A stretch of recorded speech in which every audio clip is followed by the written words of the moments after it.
2, 3. Hello. Right, pause. Recording back on again. Okay. So my recorder was turned off then to make sure I'm running this recorder in the background for those who can't make it. All right, it's back again.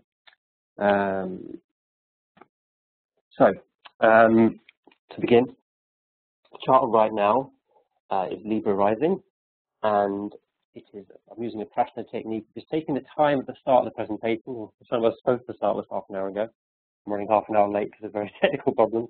So this is a Libra rising ascendant, and I've got Saturn and Rahu on the Lagna. Saturn is retrograde.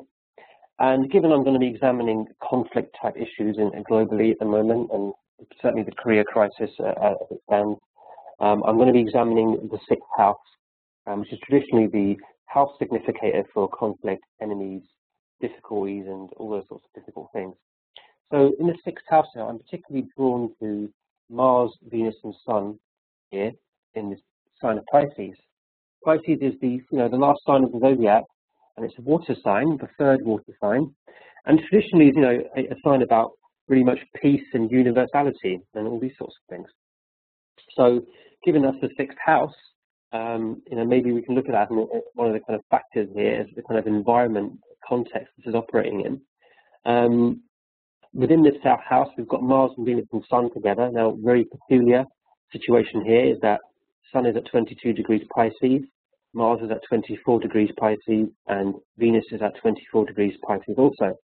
And when that happens, and you've got two signs, two planets in the same degree, we call this a state of Graha Yud, or planetary war. And planetary war is really a situation where, in some theories, one planet wins over the other planet. Some theories say that both planets are going to suffer and have a hard time of it. And some particular theories will give it as a kind of positive conjunction of some form, depending on the kind of planet's nature and how they are with each other. And Mars and Venus are known to be neutral with each other. There's no particular animosity between them.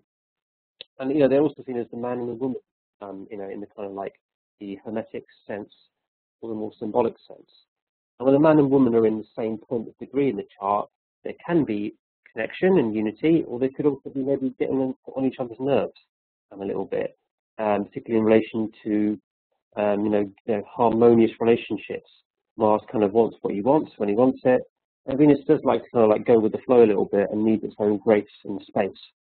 So you put those two together, you put the Sun 2 degrees away from them, this hot Sun energy combusting both the planets. At the end of the day, the Sun's got a very powerful effect here. The Sun's acting in a combustion where both Mars and Venus are both combusted by the Sun. And the effect this tends to have is a slight short-sightedness or solipsisticness nature, should we say egocentric approach to action and relationships. One can be very kind of like egoic, thinking this is how I expect things to be and how they should be, and actually they're not quite like that. When the Sun and Mars are too close together in the area of personal will, one can again want things to go their own way. So, you can imagine that this could raise some tensions as well. Now, I thought maybe I just kept it simple, focus just on the 6th house there as a kind of starting point. I'm going to go to the next slide and then give you an opportunity to talk back at me as well. One moment as I move to the next screen. Here I've got the kind of main kind of like comments I just talked about. Sun conjunct Mars, Venus, and Pisces. Mars and Venus 1 degree apart is a war. Sun combusts both these planets. Jupiter as dispositor of the planets in Taurus. Just flick back again. So Jupiter here and Venus are both in each other's signs and are exchanging signs here. So for the Libra rising Prashna, 6th house contains an exchange planet, Venus, with Jupiter. Jupiter is also the Lord dispositor of the 6th house as well. Librans tend to be quite chilled out people, with Jupiter ruling the 6th house, can be very flexible in the area of enmity. Therefore, they're a balanced sign. They're all about balance and harmony. Libra is all about creating harmony and balance. So that Jupiter rules the 6th house for them, they have that nature. So where you've got Jupiter, the 6th lord in the 8th house, and Venus, the Lagna lord, in the 6th house, the exchange is taking place between the 3rd and the 6th lord, Jupiter. So I'll just type here, this is a bit technical, 3rd and 6th lord, with the 1st and 8th lord. So, primarily for me, this is first coming to me is the 1st and the 6th lord in exchange. And I sense that as being about oneself and its competitive nature, how it's competing with its surrounding environment. In the truest or highest nature, one would consider this as being, this could be an opportunity for service or to serve each other's needs. That's the best way to approach it. But where one is becoming egocentric because of the solipsism of the sun and power of the sun, this actually is taken to be more of a personal or self-orientated approach, which can lead to more competition and enmity. I'm now going to bring you in to maybe say some comments if you'd like to, but it's not all one-way traffic. Could you maybe, if you want to make a comment, could you just maybe say in the chat window below, and maybe just sort of say yes, I'd like to say something, or just say why, or a little letter there, and I'll then unmute your microphone to let you talk.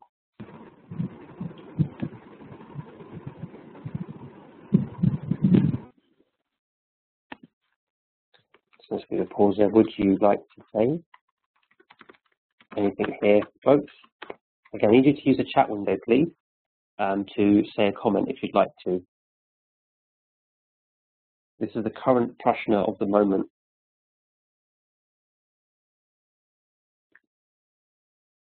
Rada, would you like to say something on the microphone? I can therefore unmute you. Happy to do so. Or maybe Gary, our newcomer. Or hello, Shaista, you also joined us. Please don't feel shy. This is collaborative. That's fab, Gary. I'd like that. Thank you very much. I'll let you in. Maybe Bettina would like to say something. You're with us too. Go for it, Gary. You're now on microphone. Hi. Yes. I guess there's nothing really I could add to what you just said without going into other things. But I actually just want to ask you why you chose this time, or was that out of your hands, choosing Saturn Rahu rising? Yeah, very good question.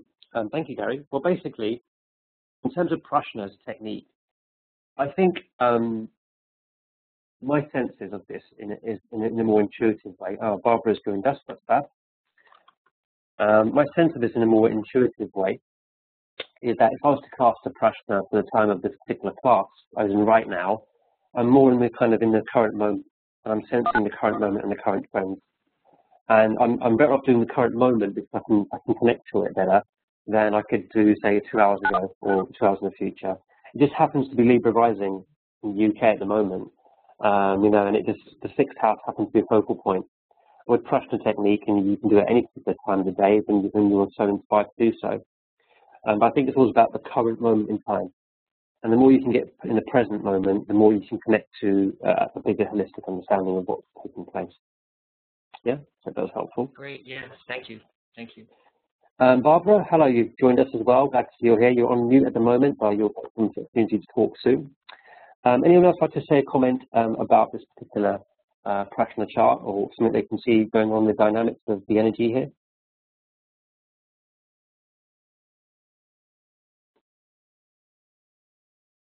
Just type in your chat window. If not, I'm going to move on to the next slide. But good to have you all here now. We've got a good sized class. We've got 7 people. Good stuff. So next slide. This is a useful screen. You can make this on your own software too. For the time I've used, which is April 5th, 2013, 8:30 for prashna. I'm now going to go into the next screen. Okay. This is just a quick rundown, a reminder of the significations of the houses. I'm going to give reference here to a teacher of mine called Jeffrey Pierce, who runs a website called nationaloutlook.com. Let me just mention that right up to you as a website, nationaloutlook.com. Jeffrey works at Barber and is the British Association of Astrology, and they are running conferences all the time. They've got one coming up in April, actually, not far away in the UK. Well worth going to it. Jeffrey's one of the speakers there, and he is an expert in mundane astrology. This is from his website, National Outlooks, and just a quick rundown on the different houses and what they mean on a mundane level. Just cropped this out and made reference to it. Can you see here the first, second, third, fourth, fifth, sixth house there? Just going to quickly run down this list with you so you can look at it also. First house, you may want to make notes as you go along or have a look at it. First house is the nation as a whole, is a political body. So think of it as the body of a particular country. It's the general conditions and strength of the country, its rulers and people. How physically strong is it? It is the home affairs and all domestic considerations. There are other significators too, obviously. Second house, national wealth, gross national product, income, the kind of stored wealth you've got in your country, your prosperity in your economy. This is just like it is for a person, you know, it's the as above, so below rule there. National debt owed to the nations. Third house is public transport, public and private. It's about communications, radio, TV, newspapers, and all that's going on in the communications area. Third, relationships with neighbours, maybe your siblings. Your third house is about your neighbour's house. So here it's also your neighbouring countries, border controls, and clashes. So the third house is focused on here. Fourth house, land and produce, your physical land, your public buildings, your real estate. Any damage to the fourth house would be maybe due to earthquakes, which could signified. Any afflictions to the fourth house could signify things like issues with natural disasters and so on. Also, let's not forget education in the country too. Fifth house is the children, birth rate, dependent colonies, so little children countries within the big country. National pleasures, the recreational stuff, entertainments, industry and arts, stock exchange market, and stocks in general, speculative stuff. All right. Sixth house is scrolling at the end of the screen here. Armed forces, military activity, employed and unemployed people, labourers, also things like health issues, short-term health problems, hospitals, and those kinds of things. You know, things like maybe short-term epidemics like flu viruses. That could be quite a modern sixth house representation. Next slide is the 7th to the 12th house. So 7th house is your kind of marital and your spouse and your relationship sort of axis. International affairs, trade alliances, relationships with other countries. Also disputes and competitions can take place here. Some things are flipped in the 7th house. 8th house, changes in national rulership, you know, big massive changes, legacies, and resignations of governments, feuds, coups, setbacks to finance on the collective financial scale, calamities in that area. The 9th house, law, justice, courts, dharma, religion, philosophy, places of worship, the churches. 10th house, parliament, authority, power in the nation. Also the actual person, the sovereign, the king or prime minister, powerful people. 11th house is your alliances with foreign countries, but particularly your friendships and your allies are your 11th house. And your gains from other nations, this is your from foreign trade, how money comes to you. 12th house, misery in general, poverty, waste, extravagance and strikes. The underworld is also brought in the 12th house here. I'm going to link that also to the 6th house too, sorry, the 8th house, beg your pardon. I think the underworld and organised crime is also an 8th house signification also. So that's a kind of a quick speed through the 12 houses there. Has anyone got any questions there? I went through quite quickly in that list. Of any of those that you want me to recap again, or any questions you've got there? Or if you want to come to the microphone, I also can bring you back in to say something. A couple of minutes for you to type in if you want to say something there. And in the meantime, hello, thanks for joining us, Barbara. Glad that you're here and you made it. I'll give you a little type of hello.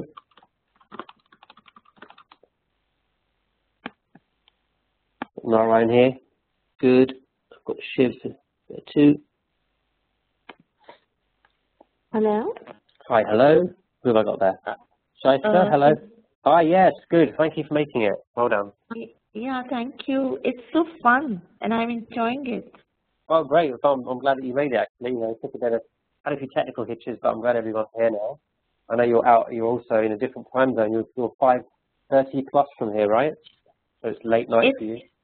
Yeah, it's like past midnight, yes. Gosh, I'm so sorry.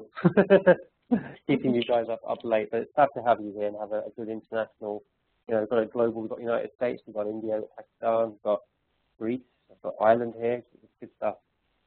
Makes it much more interesting. Let's see who else we got here. Got Nora, anyone else going to say anything? I'm going to move on to the next slide. Okay, so here I go into the issues now with North Korea.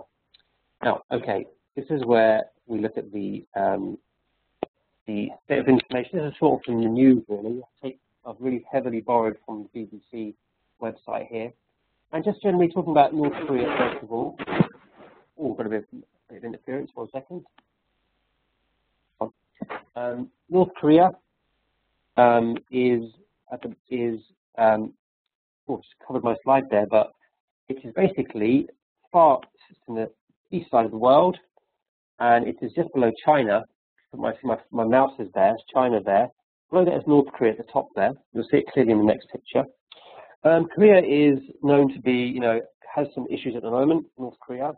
It is run by a family dynasty. It's known to be secretive and communist, and it tolerates no dissent. So it's a very communist regime, autocratic.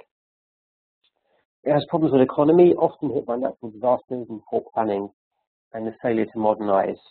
So it's a little bit behind the times. The armistice of '53 ended armed conflict on this Korean area here. There was an armistice there, but they're still technically at war, these two countries that haven't been resolved. And there's a need to mitigate this as there are ongoing tensions.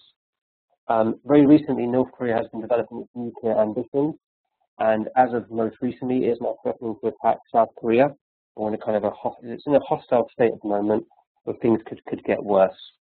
In terms of leadership, we have a situation here where, after the Korean War, the next president introduced a philosophy of self-reliance, and it was very much a self-reliant approach. But in 1994, this particular president passed away, and he's been kind of given a kind of a ongoing assignment, like an internal assignment with this post, ever since he passed away. And it's been slightly rigid, this control system, and there's been very much a kind of approach about having leadership dependent on the cult of personality or the leader of the country. The leader of that particular country we'll talk about now, Kim Jong-un, is a very young man. He's, I think, 30 at the moment, and which is very young for a prime minister in terms of experience. He's not had much experience in running the country, but he has more of a military background, a strong military background. He is taken over and named as the great successor. His nickname is the Morning Star King, and he was only appointed just a fortnight after his father's death. He took over here, and his style is very autocratic. Now, there's some controversy over his birth time. It's either 83 or 84. We've not had a clear picture on this one yet. So the issue there is that we, not having the time, we've got two possible years with this birth time, 83 or 84. I've seen various groups for different discussions on it, and I'm finding it hard to choose. And all I can say for sure is when you've got a chart which is within years, the only thing you're going to be sure about is where the sun is. That won't change too much, because every year that's going to be just very slightly apart. If I just put my mouse over the sun here, just scroll over it there in the south chart, and there in the south chart in 83 at the top there, okay? And then in the north chart, in the 84 chart, there's a sun again there, and I've got a sun here. The difference with the sun is, in both cases, is they're both in the same place, about 23 degrees, 23 degrees in Purva Arshada in Sagittarius. So that's the case for both the suns in that particular place. And the 83 chart has K2 sun, which is quite a kind of an unconfident, insecure, kind of like sun, which is not quite sure of itself and slightly doubtful.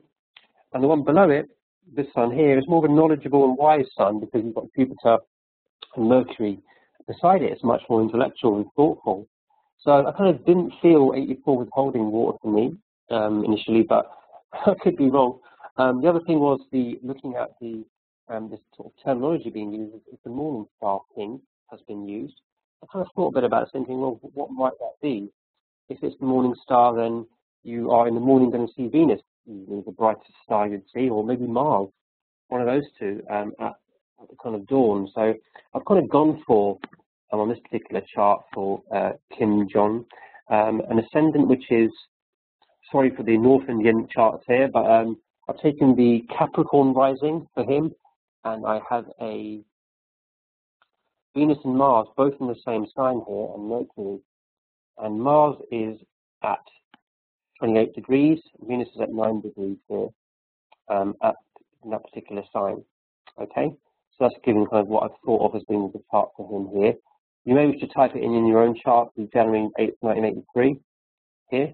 But what I'll do is I'm going to scroll back a slide. I'm not going to be sort of like autocratic myself and say this is what it must be, and I'm definitely right, blah, blah, blah. I'd like to hear your opinions on this, because we might have some valuable comments to make about these two charts as to what chart we think this chap might have.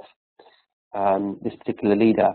You might not know much about his background, but he is quite a fervent speaker, a very good speaker in terms of his way he has brought the country with him.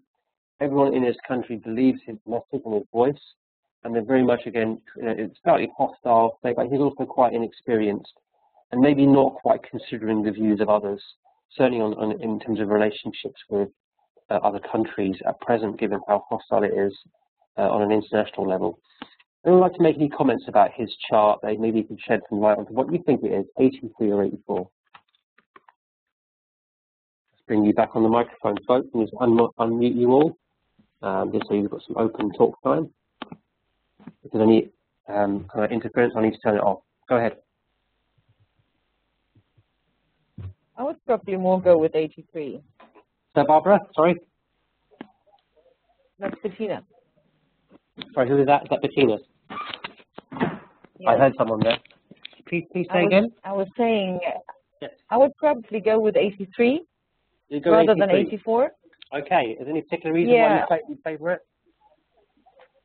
Well, yes. I mean, in 84, the Jupiter is in its own sign with the Sun. That would definitely make a more probably open, sincere personality. Agreed. Whereas the Ketu Sun, and the same goes for the Jupiter in Scorpio in the 9th house. Yes. Is also not very well placed. Mm-hmm. So there you go. You have maybe the religious aspect that's a bit queer, and so I think the problem lies in the 9th and the 10th house. So I would go with 83. 83, that's good. So we've got one for 83. Thank you, Barbara. That's great. Let's see. Veda's saying, I think Ketu Sun in Sagittarius makes for autocratic behavior and shows immaturity and narcissism. That's great. I think that's a very good point.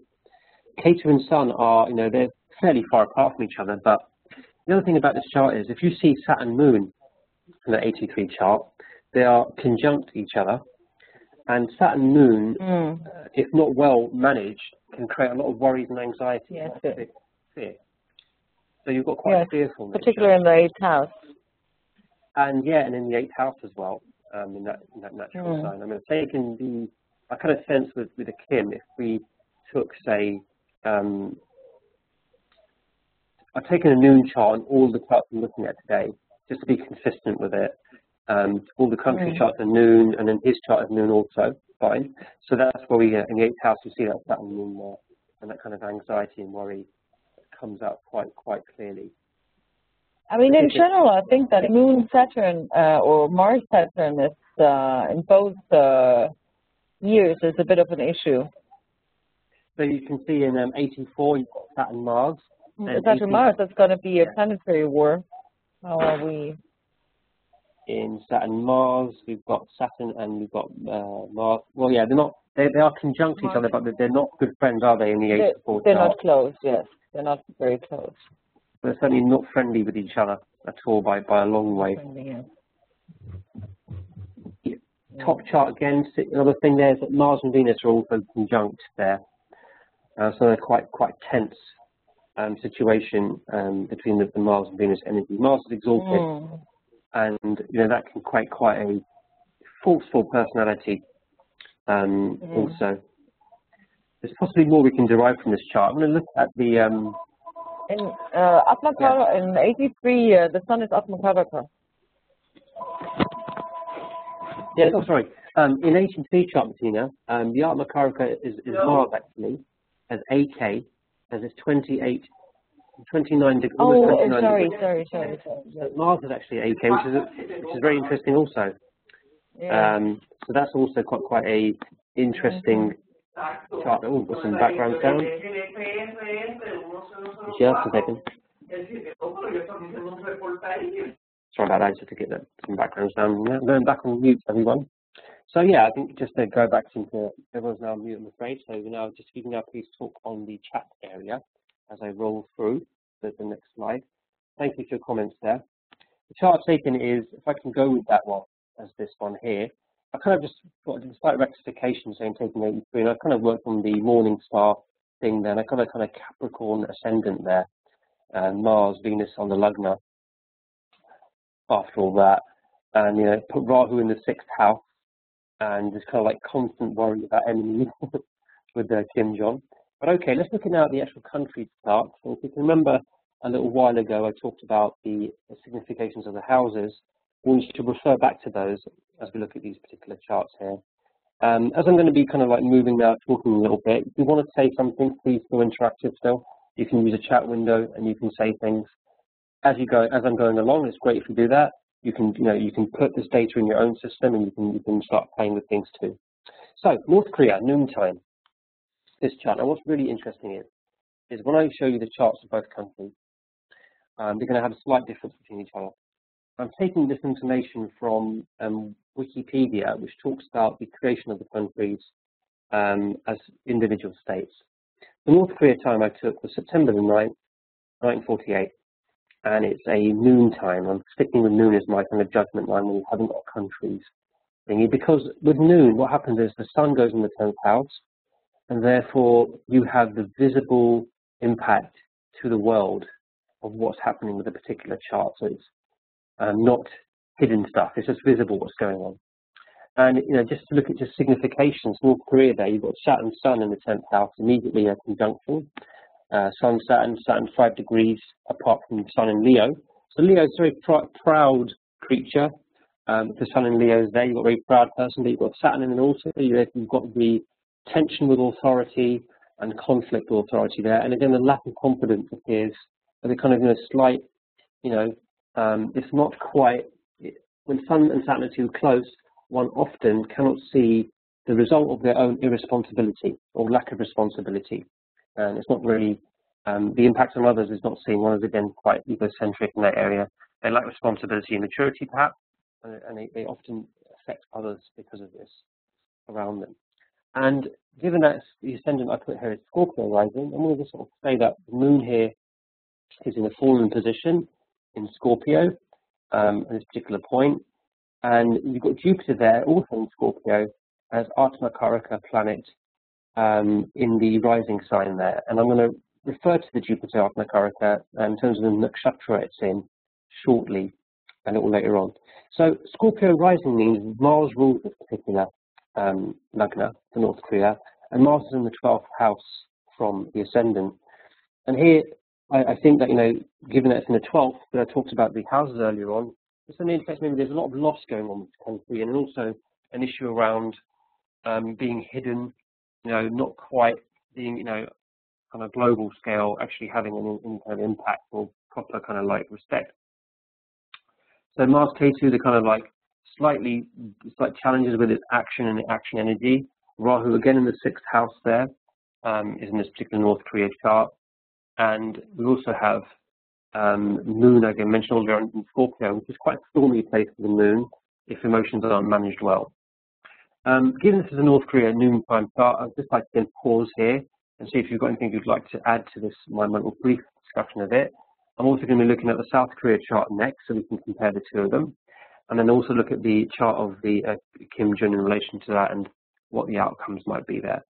So maybe if you could maybe give any comments here on North Korea's part.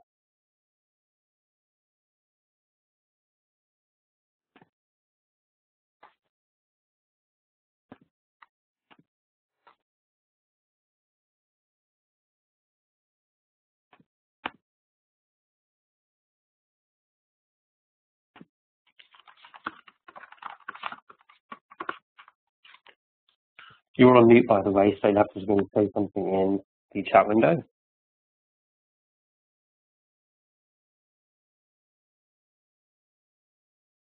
I'm going to open the microphones for just a second, Katie, see if you've got to say anything.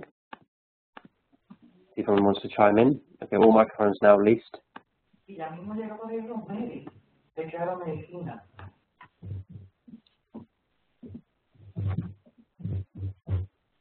Okay, I'll move on to the next slide.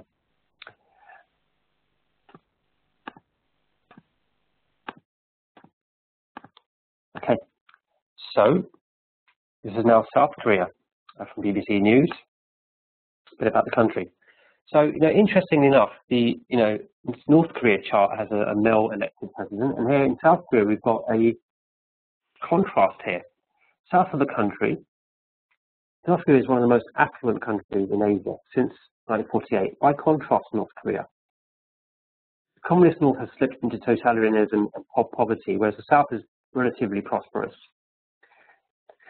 The Republic of Korea was proclaimed in August 48 and received UN-backed support, so it's kind of included and has better relationships with the countries around it, which is also interesting.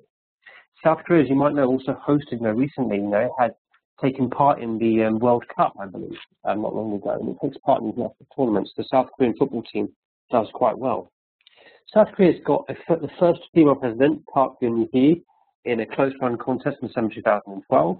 Her father ruled beforehand, after seizing power in a coup. In 1974, Ms. Park became South Korea's first lady when her mother was unfortunately shot dead by a North Korean assassin's bullet intended for her husband. So it's quite tragic circumstances there, but she's a very brave lady that's come forward. I don't actually have her chart to hand.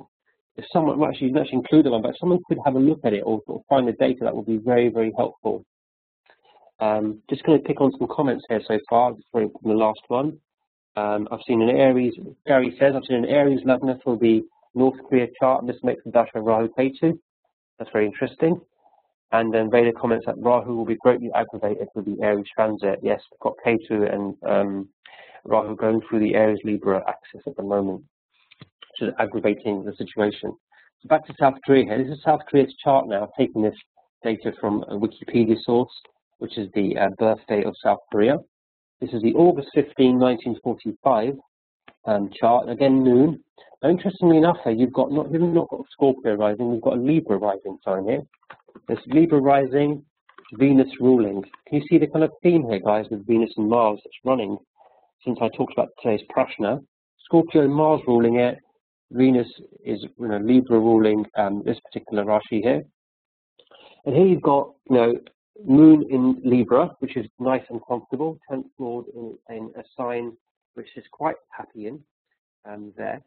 And you've got Venus in the 9th house there, the Lord. It has got Rahu and Saturn there, so you've got kind of relationships with the foreign countries, Rahu, Venus there.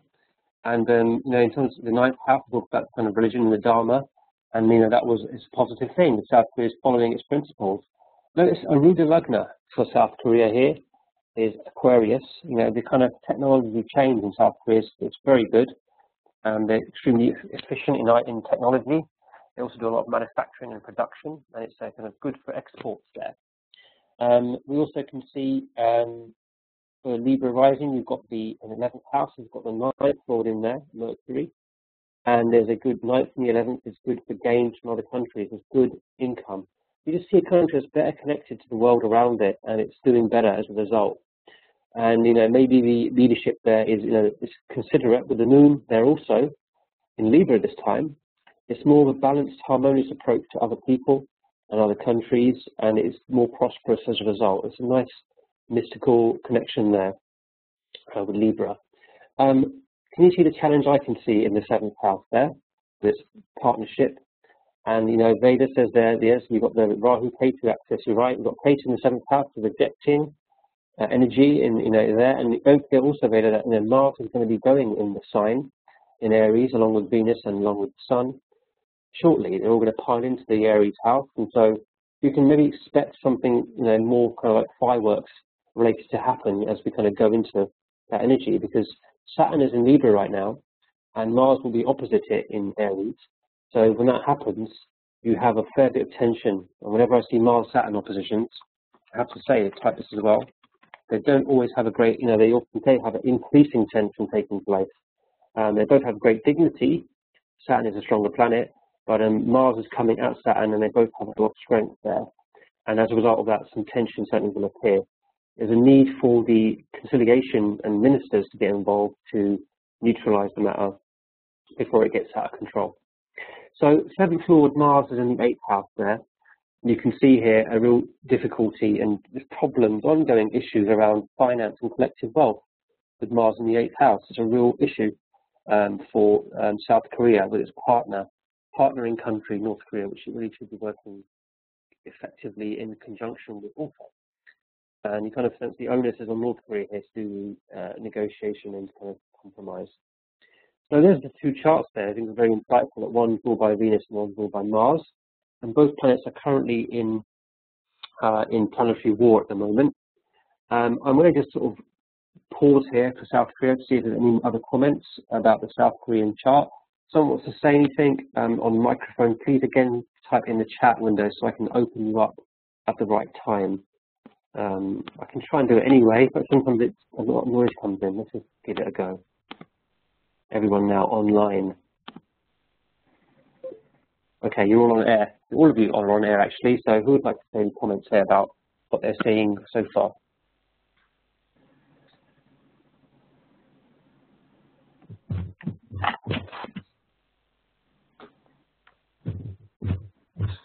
I'm conscious I don't really want to be talking more than you guys are, so if you want to say anything, please feel comfortable. I will support your statement.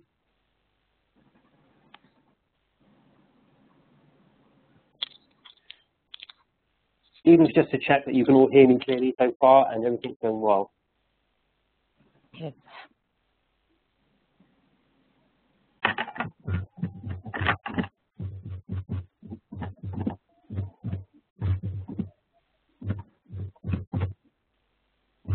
People are typing.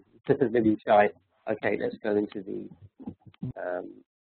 chat window. So, I will move on to the next slide here, which is the chart of. I've gone past this here. Beg your pardon. Switched past that slideshow. So, kind of took these particular planets here from the, the Prime Minister here, the President of North Korea. And this is, again, we're not particularly sure about this chart because we're sort of assuming it's going to be 83 and we're taking this information of Mars and Venus, again, conjunct on this. But in terms of what's going to happen next, I think it's probably better we look at the transit chart here. We go to the one I had initially, which is the current moment. We can maybe collectively look at this chart and go, this is what's happening right now. Giving you the kind of indicators that sort of, one is a Scorpio chart and one is a Libra chart, and when those energies are kind of like with each other, the end result and what comes out of it. And what I really wanted to say is that Venus and Jupiter have a role to play here as kind of ministers, and the kind of people who are in the role of advisory roles. Venus and Jupiter are known to be the kind of the gurus or teachers in these societies. And they'll tend to have a role of kind of like, sorting things out between themselves. So there's potential for resolution here. But if you kind of watch the flow of things, and at the moment Venus is at the end of Pisces, and you kind of expect international support to come in here and get involved with it to try and mitigate the situation. The issue is that in a while Venus will go into Aries, which is good from one point of view. But from the South Korea's point of view, it's the 8th lord in the 7th house, which is one challenge. And from Scorpio's point of view, it is the 7th lord in the 6th house. So that transit will be, I think, still tense and problematic. And not long after that, you have Mars going into the 7th house as well, and Sun also going into the 7th house from the Libra rising. So a lot of energy is now going to pile into Aries as a sign, along with K2. You're going to have K2, Mars and Sun, all the stuff over here, will be in the same house. And if you can imagine, there'll be a Libra and a Scorpio rising. So in terms of your own comments and thoughts, I just wanted to say that I think the crucial thing here is that Mars and Venus are given that they're only a degree apart at the moment, and they're in a war state. And it's going to be essential that there's a need for a involvement of the ministers in the situation, that the dispositor of this house, Jupiter, to get involved and obviously resolve the situation before it gets worse. However, the inexperience of the Prime Minister, the North Korea Prime Minister, is an issue, and there needs to be some way of reining him back before he does something a little bit silly. And given the chart looks like he has, exalted Mars himself, the Sun, K2, and the Moon Saturn issue, we might have some challenges there. So I wonder what you folks thought about trends and moving energy, looking at the current chart here, and what you think is coming up ahead here, and we can have a little bit of discussion now on that point.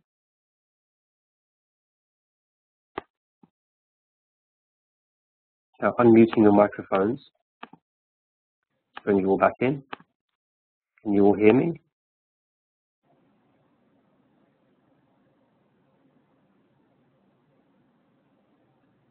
Okay, can you all hear me, guys? You're all back on the microphone now? Yes, I can hear you. Great, great. Yes, how's it going out there? Yes. Can I say something? Please, Gary, you're welcome to. Really would appreciate feedback here. I'm just looking at the planets lining up in Aries, but also what's happening across from that, which is Saturn and Rahu. Mm-hmm. So the whole thing with the Sun exalted and Saturn exalted, but the Sun with Mars and that fiery energy. Wow. In opposition to all of that strong Saturn with Rahu and all that windy energy. So it is all quite explosive, I think. However this will play out in whichever way, between these two countries or in, people's personal lives. I think it's interesting to look at. The next few weeks will be very interesting. That's a very good point, Gary. I think looking at the microcosm of our own life, we need to look at this because it's only really what's going on out there is what's going on in our own personal lives. And Mars, Venus together, whatever houses those are for you, those houses, in your own personal life, it could be the 1-7 axis or the 2-8 axis. It's also going to involve some relationship, isn't it? It's like the 3-9, the siblings and your father, or the 4-10, homework and the career. Whatever it is in your own life, you've got to kind of think, what is happening in my own life here with these planets, what it's about. And I kind of found the challenges I've been having recently really much around, making sure that one's personal interests in relationships are below the collective need to sort things out. And wherever you put the kind of impersonal first, you're obviously going to get a resolution to things. And it's sometimes difficult to do that when Sun is so close to the planets, It's even hard to get, it's hard to get to do everything you want to do all the time in life, all the time, but sometimes you need to compromise. Ada's got a comment here. Ketu being stronger than even Sun will snap Leo's energy. Interesting. Ketu is, can eclipse the Sun, and it is an eclipse. So, and Venus is moving into Taurus with Jupiter.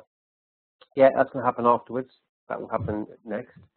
And Barbara's mentioned a point about the eclipse. Yeah, that might be the ignition point of an escalation of the situation there. Very good. Good comments coming back. Would anyone else say something? Maybe Shaista, you're first here on one of our webinars, or Barbara, love to hear. Oh, sorry, Bettina, would love to hear from you.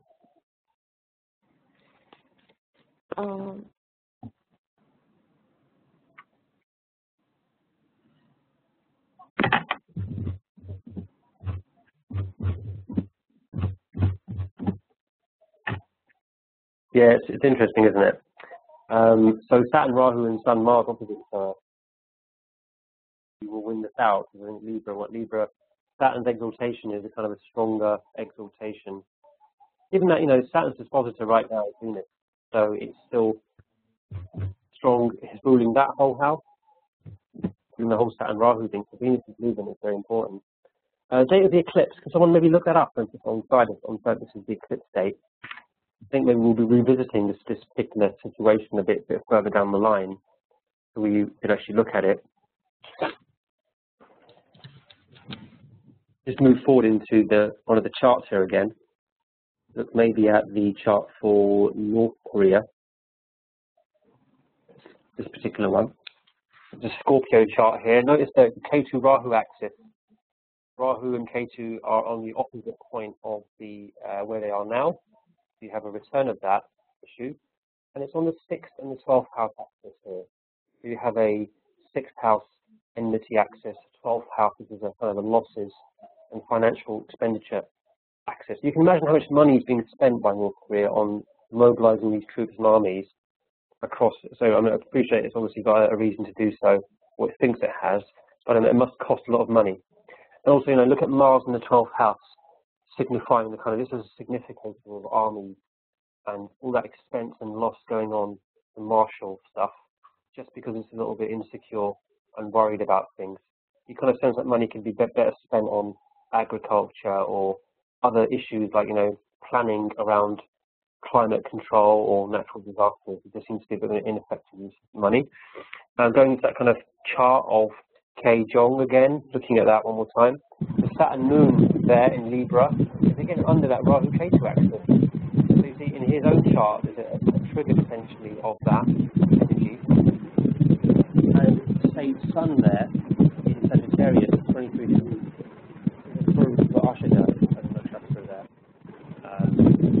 So in a sense there also is a kind of an energy there which is slightly combative. For Ashada, there's quite a fierce battle. Right, I'm going to go into the quite last part of the presentation now. I kind of wanted to hone in on one little thing. I sort of was thinking about North Korea as a lugna there. If you can kind of see this lugna, I'm going to type this in for you. Ascendant is Scorpio. Jupiter is AK, Atmakaraka, and it is roughly 27 degrees in as AK, but it's in Jyesta Nakshatra. Just to give this one a little bit of focus. Jyesta as Nakshatra, bit about the moon in this particular, or this Jyesta Nakshatra generally, it translates as the eldest or the senior most of the Nakshatra, so it's quite a kind of a seniority one. And its main symbol is a talisman, a round talisman. So generally this talisman is seen as a symbol of divine protection, or also an authoritarian position. So one who's been given a kind of senior position of authority. An umbrella is a symbol of this nakshatra, and it's the idea of an umbrella is really about protection from natural forces, rain, sun, or wind. And in the same way, the nakshatra is supposed to provide protection against the universal forces. So, given this is a kind of North Korean chart here, Indra is the deity associated with Jyesta Nakshatra, and it is the main deity governing it.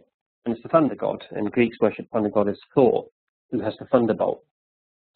Now, thunderbolt is kind of like Indra's story about Indra is he was like the leader of the gods in the Puranic myths, and it's a very interesting story about him. But he has a habit of losing his temper and getting a little bit unwieldy with his authority.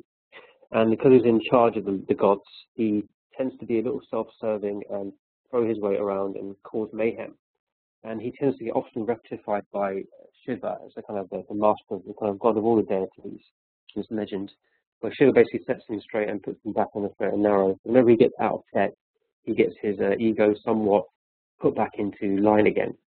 Now, I kind of just sense in the myth of this that Saturn being exalted at the moment in Libra is kind of plays Shiva's point and would in some way work to sort of give some humility, should we say, in the right sense, to Indra's slightly haphazard behaviour with using its authority in an appropriate way. So we can probably possibly expect there will be some grounding down, because at the end of the day, North Korea is a country, but they're on a more global scale. There's obviously things like the United Nations that have more power, can impose sanctions and so on, and would do so if it doesn't play along with international relations appropriately. So that's something to consider there. Now, Indra, just to move forward, it's a picture of Indra there. Thunderbolt is the weapon used. There's a little picture of the deity Indra there. And the thunderbolt is seen as right hand in this picture here. This is the Vajra, it's known as. Thunderbolt is kind of used as a weapon, and it's sort of thrown around as and when needed. A bit like how thunder comes down from the sky here, it's on the right-hand side. So thunder falls down from above. It kind of indicates to me also the kind of a link to natural disasters. It does struggle with a lot of natural disasters in North Korea. You kind of sense that its energy is best put to its best effect by being a kind of more of a protective nation, and it's kind of planning its resources well, working financially, not to spending appropriately, and improving its border relationships with its surrounding countries, much in the way that South Korea has done so with its leadership. So, kind of culminate this presentation as I kind of move to the end of it all. Just a few kind of like links and references. I must give kind of due credence to resources. There's a couple of websites I haven't actually mentioned there, but I'll have to put them on the link when I post this up. Wikipedia, as always, reliable and free for referencing information. Wikimedia for some of the images that are non-copyright. BBC News for the articles and images there. A website called nationaloutlook.com, which is definitely one on the aspects of the different houses. A little link there for donations. I mean, I'm running a kind of a social enterprise here of education in this area to help fund things like the kind of rent for, you know, the rental line for this webinar software, which is not free. Just like kind of self-sustains itself. Currently, I've got a cap on only 8 people being able to join. We're doing all right on it at the moment. I think it's bigger. I might need to move to the next tier. I think maybe we can try and raise collectively for that. A few pounds each or something might help with going that way. So it kind of keeps it free for people. Okay, and our website is on the link there, Soma 108. I've got a Facebook group on that link below. And to all of you, I'll invite you to come back and look at this presentation file and the video of this presentation at the very end of it all so you can watch it. And please friend me on my name. You're all my friends now, having been my students also, or well, you're also my teachers too. But if you can friend me on that, and we can maybe continue our exchange offline after this presentation. It's been great having you here on this chat. I'm now going to unmute you all so you can maybe chat with each other and any kind of final reflections on the presentation and kind of let's know.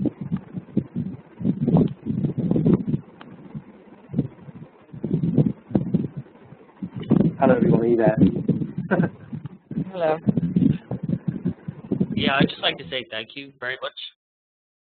Thanks, Gary. Yes, much appreciated. Thanks for coming for the first time. It's been great having you here. Thank you for having me. You're most welcome. Thank you so much. This was so helpful. You're most welcome. Is that Barbara there? Who said that? Yeah, this is Barbara. Yeah, Barbara, nice to meet you online and have you here in the person. Here. Yeah, we've got cameras. Look You know forward what? for more webinars. We have. I've actually got, you know, in this thing, I've got like a video thing built into this. I've got a video thing built into this. So we have some video content. I've not used that yet. Okay, so when we get to know each other a bit better, maybe I can use video more. Okay. I'm also feeling a little less shy myself, but I have got a camera built into this thing somewhere. I can't quite work out how to use it yet. I'm getting there with this technology.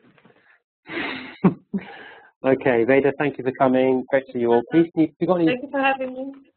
Thank you very much. It was an interesting topic. You're most welcome, guys. If you please leave a comment on my Facebook, please, on the webinar itself, if you've enjoyed yourself today, so we can raise awareness about it. I do find it's better with people when it's a kind of collective discussion and debate. So I would really appreciate if you can leave a positive comment behind on the Facebook group. On the webinar itself that you joined on, just leave a comment there so I can pick it up. Thank you very much, and have a great evening. Sure, will do. Sure, yes. Good night, everyone. Take care. Good night. Bye-bye. Good night, Good night. Bye.